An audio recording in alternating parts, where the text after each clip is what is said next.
According to chairman of Shoreline Group, a leading industrial group focused on energy and infrastructure-related investments in sub-Saharan Africa, Nigeria should target 5 million barrels of oil production by 2030 instead of 3 million.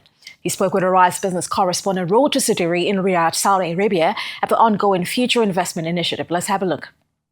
This is, of course, the Future Investment Initiative, the 9th edition in Riyadh, Saudi Arabia. Arise News, we're here, boots on the ground, be talking to so many executives, and we are incredibly happy to have Mr. Kola Karim, chairman of the Shoreline Group. Thank you, sir, for talking to Arise. It's great to see you here. Thank you. You were part of a panel. You talked about leadership, an incredibly pertinent topic wherever you are around the world. Can you share with us some of your thoughts that you shared on that panel, how important leadership is? And I think you talked about the social contract as well. I think leadership has become the very core of globalization, right? Because if you take leadership, public and private sector, because we tend to feel leadership should only focus on public sector, but the social contract should be with both public and private sector, because the inherent modality around leadership is how much you have to give in whatever sphere that you're working in. One of the focus of the discussion is looking at the sectors that we're working in the natural resources and infrastructure. Part of that leadership in social contract is our communities, right? Because the peace you enjoy in whatever you do is got to be, as a leader, the social contract you imbibe and put around what you're trying to deliver with the community. So if you look at the Niger Delta as an example, our social contract as a business with the communities we engage in is what helps us build and run a successful, safe, secure business. And that's the core. It was a very, very interesting thing, because you're talking about global mining company CEOs were there. Then you've got global natural resource providers as well were there. And what the world, if you see post-pandemic, the world is being run in a silo type of way, because global leadership has failed in a lot of ways. So people are not taking responsibility. So let's take it now to the private sector. If the public sector is failing, let private sector rise up to the occasion. So by that, energizing that social contract, you'll start feeling the difference. And that's the key core message from this FII conference. Gotcha. Look, you're, as you've mentioned, in the oil and gas sector. Everyone that comes here, every time, and you've been attending this now for a while, FII, the infrastructure in Saudi Arabia, the way they've used their oil and gas resources to produce what we're seeing here, which everyone marvels at, and also to diversify away from it. Can you speak to that? Because we're from an oil and gas nation as well, and all this is going on. What do you make of what they've done? Look, what the Saudi government has done is a phenomenal build-up. But there was a plan, right? It's not like in Nigeria and African states, we don't have a plan. The problem with the plan is execution and sticking with the plan. Yeah. What this country has done over the years, I've been coming here now for 30 years. You've seen the difference, and it's now practically every quarter you see a difference. If you look at the infrastructure development that's going on, from railways to highways, airports, water, sanitation. I've just come from another meeting that we had discussions yesterday about infrastructural development on a rapid scale. Even building for what you don't need now, but what you need for the future. So the key is this. These guys have focused on building their cash base. That's why the creation of the PIF, their sovereign wealth fund. Yeah. And what is the dictate of the sovereign wealth fund? How they're going to preserve the kingdom by building adequate infrastructure for now and for the future, but more importantly, preserve the wealth of the kingdom to generate future revenues for the future of this country. So when you look at a country like Nigeria, this is what we need to do. It's not only Nigeria. Africa is blessed with over 26% of global natural resources. Right. Yet why are we so poor? If you talk about age groups, in age measurement, Africa's got the youngest population on planet Earth. Over 65% under the age of 30. So if you look at all dynamics, Africa should be on the tick. But why are we failing? Simple. Yeah. Execution. One, execution. You need to execute. Nigeria, as an example, has installed capacity about 12,000 megawatts. Why are we generating only 4,500, 5,000? How many kilometers of railway is in Nigeria? A country of 220, and by 2050, we're looking at 400 million? How are people going to move? How goods and services are going to move from A to B? Right? We focus more on who, other than the construct of getting it done. Yeah. That's the key. In this country, who have you heard talk about who got that contract? Right. Get it done, Yeah. professionally executed, professional to international standards. That's the key to the bottom line. Now, okay, speaking of Nigeria, thanks for bringing that up. I want to get your thoughts on where the country is going at this point in terms of oil and gas and the diversification of energy. We've got, of course, fuel subsidies, everybody, they've been removed. Prices have gone up. To try to augment that, the government has introduced the compressed natural gas. They're trying to use that as an alternative for, folks to be able to travel, a more affordable alternative. And also on the, I guess, revenue side, trying to boost oil barrels per day production to about 3 million or so or more, I think by 2030 or so. What do you make, I guess, whichever one you want to take first, what do you make of those initiatives? Let me unpack that slowly. Yeah. The first thing is what President Bola Ahmed Tinubu's government has done is an amazing game changer for the oil and gas industry. First is the executive order. Yeah. The executive order, if you work back, pre the executive order, all operators in and around the oil and gas sector in Nigeria can only spend $2 million. The cap. Yeah. Cap. Yeah. This executive order moved that to 10. Now, let me give you and quantify that. $2 million would not even buy a compressor. That's a necessity to operate in the oil and gas sector.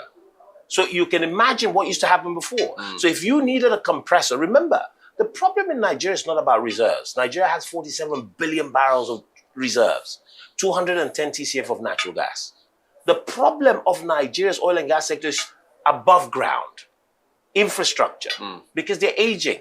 If you look at some of the plants we're running Clark compressors installed in 1974. Wow. It's older than most people. Yeah. Older than me. We have pipelines that were installed in 1969. Yeah. There's no practical, well thought of industry that would operate like that efficiently. So the inefficiencies is not today, it's crept in. So what the government did, by the president signing that executive order, put a big game changer to the table. Now, $10 million can be spent. So the production that's going up is not by accident. So companies like ourselves can go out, buy equipment, get them flown in, install them, and natural production's going up. That's on one side. Yeah. So if you see what we're enjoying, Nigeria is now what? 1.6, 1.7 million barrels? Right. And on the up, there's a target of 3 million. Nigeria has had more rig count than we've seen in the last 30 years. That's right. Yeah. Why? Because the executive order has made it easy and streamlined a lot of investments in the industry by making it very, very easy to get things done. Okay. So a lot of drilling activity is taking place. Interface with NNPC is streamlined. The communities, more importantly, must be brought to book by saying these guys have been wonderful. The PIA has brought everyone to work together because look, at the end of the day, 90% of our foreign exchange earnings from oil and gas. That's right. Yeah. So it doesn't matter how you look at it. If the oil and gas industry catches a cold, Nigerian economy will catch a cold. Right. So we never forget that is what this government has done. Take the bull by the horn, focus on that sector, make sure they're delivering, and the president setting the 3 million. Now you see all the drilling rigs coming in. We will achieve and surpass that. The problem we're seeing is, yes, there's a dislocation, the Russia-Ukraine crisis. The US president, what did he say? Drill, baby, drill. Yeah. Right? Yeah. So why is Nigeria not drill, baby, drill? So the focus shouldn't be 3 million. The focus target by 2030 should be 5 million barrels. Gotcha. Because America's at 12.5 million barrels now. And they want to go to 15. Saudi Arabia is 11.5. They want to increase. Think about it. 10 years ago, UAE was producing the same as Nigeria. 2.5 million barrels. Today, they are 4.2. So we should not take this for granted. We need to continue to invest to drive this up. Now, let me unpack the gas. Yeah, CNG, Nigeria with 210 TCF, the gas value chain. Yeah. With 210 TCF, that, to quantify it, we're only on 7th train LNG. That's terrible. Yeah. 7th train LNG. Countries that do not have the size of the reserves we have are on 15th train LNG. If you look at a country like Qatar, they've got 20th train GTL plants working. Only like 2 million people in Qatar. There you go. Right. But Nigeria, the good thing is we're blessed with the reserves. So what do? We focus in growing the gas. You see, you cannot build and increase your oil production without producing more gas. Right. So it's got to work hand in hand. And the real focus is by making them work hand in hand, there's got to be investments directed into the gas sector to optimizing gas production, gas processing. Then comes CNG, right? Government's idea around CNG deployment all over the country is a great one. But what is important is CNG is gas. Right. You have to transport it, and transporting it is not easy because it's got to be safe. Also, the dispensing of CNG also is not in an ordinary dispenser. So the cost to the whole value chain is high. That's got to be looked at. So that way you see, it doesn't matter how many buses you have. Without effective CNG distribution to make them effective, it wouldn't bear the fruits. Gotcha. So those have to work well in an interactive form or format to make sure they work together. Fantastic. Let me just love one more question, actually, because I know you're pressed for time. We had Aliko Dangote on the show. My colleague, Georgina Nukwe, spoke to him. And there was a part of the conversation where she asked him about the energy transition. And he kind of said, well, it's going to be about 15, 20 plus years until that happens, that, the whole EV craze is a bit overhyped because a lot of Nigerians don't have, stable electricity. What's your thoughts on energy transition, renewables, and fossil fuels, EVs? I mean, allow you to tee off on that. This is very, very important. Look, I think as an African and as a Nigerian, Africa only measurement is under 3% to global standards, right? So why is the world trying to benchmark us on the same level at the same time? Let's just dial back. Right. Remember the first tier, that's the OECD countries. Some of these countries are going on their 4th industrial revolution, right? But Africa, we've not even had our first. Right. So it's unfair to put the same norms and standards on us as on them, right? The whole of Africa is 3%. So what I think we need to do is very simple. The whole thing of environment is important. Yeah. But Africa's actually got the best measure in building a very structured energy value chain. Why? There's a lot of water around the continent. So hydro, there's nothing cleaner than that in clean energy. There's a lot of sun on the continent. So photovoltaic, solar, all over the continent will work well. And more importantly, we have an energized young population who's got a longer working life in their lifespan. Right. Remember, most of the OECD countries are aged population. So the demand curve for them, for people who are pensioners sitting at home, compared to us who are younger people looking for their daily hustle, is different. So that's why I'm sure Alhaji Aliko is saying we shouldn't place the same demands of the Western world on African nations who are just growing. 2, what do we do with our God's gifts of our natural resources like oil and gas? Do we just jettison them? Remember, Nigeria, our foreign exchange, 89 to 90% is from oil and gas. So if you're saying, okay, it's not clean energy, so we should cut it back and stop producing oil and gas, what would happen to Dangote refinery? So people start queuing again, or people will start riding camels or donkeys. So the problem is we are not as Africans ready with our infrastructure built to support what we're looking at or demands that's been placed on us by the West. So we need to develop this strategy on our own pace to make sure we can meet it, but there's no continent better prepared to mitigating this than Africa because of those blessed natural resources that scatter around the continent. And that's the beauty you see. Look, Africa, 1.4 billion people. That's right. 54 distinct countries, but something unites us. Very young population. But it's a big risk. I said in an interview yesterday, the biggest risk to this part of the world, the Arabian Peninsula, to Europe, is migration. Yeah. If you have 65% of a continent under 30 and they're poor, you have a problem. Right. They're going to look and search for prosperity. Yeah. So what that tells me is, on the continent of Africa, we need to energize and create prosperity that would help foster that unified growth of the teeming generation of young people. That's the theme for FII 9. And this is the key. Yeah. Because if we do not, Europe and the West runs a risk that our guys are going to overrun them. Our youths are going to overrun them.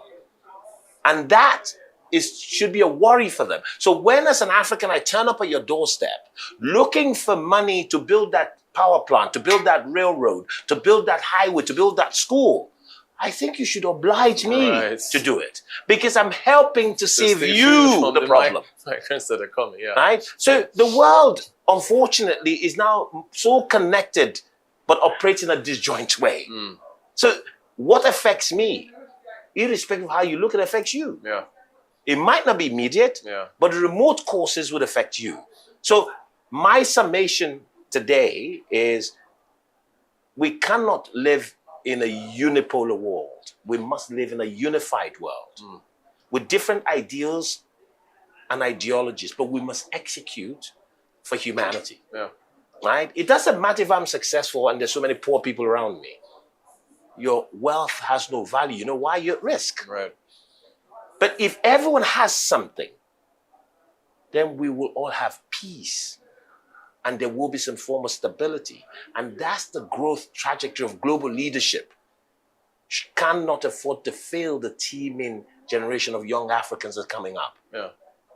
Not only Nigeria, but Ghana, Mozambique. It's the same thing. Lack of infrastructure, but blessed with natural resources. Educated young stars. But what's missing? You need the right type of corralling leadership to make it work. It's not about China, what China is doing for Africa, what the West is doing for Africa. It should be about us, what we want for ourselves. I listen to so many people, oh, is China really good for Africa? But think about it. What was happening in Africa before the Chinese came to build railroads for natural resources? We didn't have it. Right. The so-called Western nations didn't bring it. But China has brought some sense in competition because the West are taking notice and Africa is now bride. But we need structure to open our doors to the right investors, the right investment that benefits us as a people. And that makes a difference.